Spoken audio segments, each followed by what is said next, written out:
चला तर मंडळी, आज आपण बनवणार आहोत मोदक, तेही बेसन आणि गूळ घालून, तेही वेगळ्या पद्धतीने। त्यासाठी इथे मी 1 वाटी बेसन, 1 वाटी डाळिंबाचे दाणे, 1 वाटी दूध आणि पाऊण वाटी गूळ घेतलेला आहे। इथे मी एका पातेल्यामध्ये 1 वाटी डाळिंबाचे दाणे घालून घेतल्यानंतर त्यामध्ये अर्ध वाटी पाणी घालून घेऊन हे डाळिंबाचे दाणे इथे छान शिजून घेतलेले आहेत।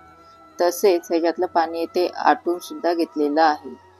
हे मिक्सचर जे आहे ते इथे थंड झाल्यानंतर त्याला मिक्सरच्या भांड्यात घालून घेऊन त्याला इथे छान बारीक दळून घेतलेलं आहे आणि एका सुती कपड्याच्या साहाय्याने हे सर्व मिक्सचर ते मी छान गाळून घेतलेलं आहे।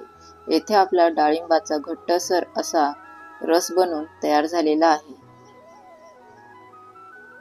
तसेच कढईमध्ये येथे मी 1 चमचा तेल घालून घेऊन येथे 1 वाटी बेसन घालून घेतल्यानंतर ते इथे छान भाजून घेण्यास सुरुवात केलेली आहे। आता हे बेसन भाजताना यामध्ये ज्या गुठळ्या होत्या त्या आपल्याला कलथ्याच्या साहाय्याने इथे छान मोडून घेऊन स्लो गॅसवर आपल्याला इथे हे बेसन छान भाजून घ्यायचं आहे। साधारणतः 10 मिनिटांनंतर आपल्याला यामध्ये परत 1 चमचा तेल घालून घेऊन ते परत येथे हे बेसन छान येथे भाजून घ्यायचं आहे। याच पद्धतीने आपल्याला या मिक्सचरमध्ये 4 चमचे तेल घालून घेऊन आपलं हे बेसन येथे सोनेरी रंग आणि त्याच्यातून एक छान फ्रॅग्रन्स येतोपर्यंत स्लो गॅसवर भाजून घ्यायचं आहे। पेढ्याला जसं स्ट्रेक्चर असतं त्या टाईपचं स्ट्रेक्चर जेव्हा आपल्या या बेसनाला येण्यास सुरुवात होते तेव्हा यामध्ये मी येथे अर्ध वाटी दूध घालून घेतलेलं आहे। येथे आपण दूध थोडं थोडं करून ॲड करणार आहोत। याच्यात अर्ध वाटी दूध घालून घेतल्यानंतर आपल्याला हे सर्व जिन्नस येथे छान एकजीव करून घ्यायचं आहे। जेव्हा आपलं हे बेसनचं बॅटर छान येथे घट्टसर होतं तेव्हा आपल्याला परत यामध्ये अर्ध वाटी दूध घालून घेऊन परत हे बॅटर छान येथे मिक्स करून घ्यायचं आहे। यामुळे आपल्या या मोदकांना छान मिल्की अशी टेस्ट सुद्धा येते। हे सर्व जिन्नस येथे छान घट्टसर झाल्यानंतर आणि हे जे बेसनाचं जे मिक्सचर आहे ते खाली कढई सोडत असताना आपल्याला इथे दिसत आहे। अर्ध वाटी येथे डाळिंबाचा घट्टसर रस घालून घेतल्यानंतर परत हे सर्व जिन्नस येथे मी छान एकजीव करून घेतलेलं आहे।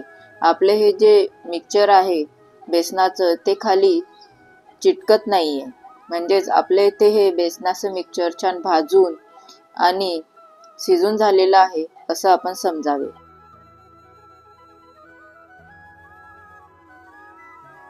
येथे मी पाऊण वाटी गूळ घालून घेऊन तो गूळ येथे छान विरघळून घेतल्यानंतर त्याचा येथे एकतारी पाक तयार करून घेऊन यामध्ये जे आपण बेसनाचं मिक्सचर तयार केलं होतं ते यात घालून घेतल्यानंतर त्याला परत येथे छान एकजीव करून घेतलेलं आहे। हे मिक्सचर येथे छान घट्टसर होतं आणि ते खाली चिटक्याचं बंद होतं तेव्हा आपल्या येथे हे मोदकांसाठीचं मिक्सचर बनवून येथे तयार झालेलं आहे असं आपण समजावे। डाळिंबाचा रस घातल्यामुळे आपल्या या मोदकांना छान असा डार्क चॉकलेटी रंग येण्यास मदत होते। तसेच त्या ज्यूसची आपल्याला एक अप्रतिम चव सुद्धा येते। तसेच येथे मी काही ड्रायफ्रूट सुद्धा कट करून घेतलेले आहेत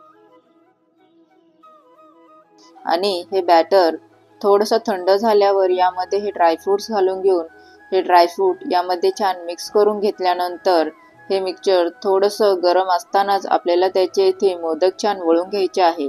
आता हाताच्या साहाय्याने हे मोदक वळताना आपल्याला ते थोडेसे प्रेस करून वळायचे आहे, जेणेकरून आपलं जे बॅटर आहे मोदकांचं ते छान एकजीव होतं आणि आपल्याला शेप देताना यामध्ये चिरा सुद्धा पडत नाही। अशा प्रकारे आपले इथे बेसन आणि गुळाचे डार्क चॉकलेटी रंगाचे असे आपले मोदक बनून तयार झालेले आहेत। नवनवीन व्हिडिओसाठी आमच्या चॅनलला लाईक करा, सबस्क्राईब करा, बेल आयकॉनवर क्लिक करा। थँक्यू।